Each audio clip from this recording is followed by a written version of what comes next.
બોટાદ જિલ્લાના ગઢડા તાલુકામાં ધોધમાર વરસાદ થયો છે। ગઢડા શહેર સહિત ગ્રામ્ય વિસ્તારોમાં પણ વરસાદ થયો। સનાળ, ઢસા, પડવદર, પાટણામાં વરસાદ થયો છે। જલાલપર, માલપરા, ગુંદાળા, રણિયાળામાં વરસાદ થયો છે। બોટાદ જિલ્લાના ગઢડા તાલુકામાં ધોધમાર વરસાદ થયો છે। ગઢડા શહેર સહિત ગ્રામ્ય વિસ્તારોમાં ધોધમાર વરસાદ શરૂ થયો। ગઢડા તાલુકાના ઢસા, પડવદર, પાટણા, રસનાળ, જલાલપર, માલપરા, ગુંદાળા, રણિયાળા સહિતના વિસ્તારોમાં વરસાદી માહોલ જોવા મળ્યો। ગઢડા શહેર સહિત ગ્રામ્ય વિસ્તારોમાં પણ ધોધમાર વરસાદ પડ્યો છે, જેના કારણે રોડ ઉપર પાણી ફરી વળ્યા। સારો વરસાદ આવતા ધરતીપુત્રોમાં પણ આનંદ છે। ધરતીપુત્રોમાં આનંદ છે। વાવણી લાયક આ વરસાદ છે। અત્યાર સુધી રાહ જોવાતી હતી કે સાર્વત્રિક વરસાદ બાદ ક્યારે વાવણી લાયક વરસાદ વરસે।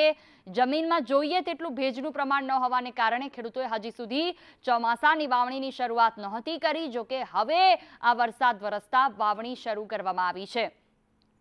કેટલીક જગ્યાઓ પર શહેરી વિસ્તારમાં, નીચાણવાળા વિસ્તારોમાં પાણી પણ ભરાયા છે। ગઢડા તાલુકામાં મુશળધાર વરસાદ।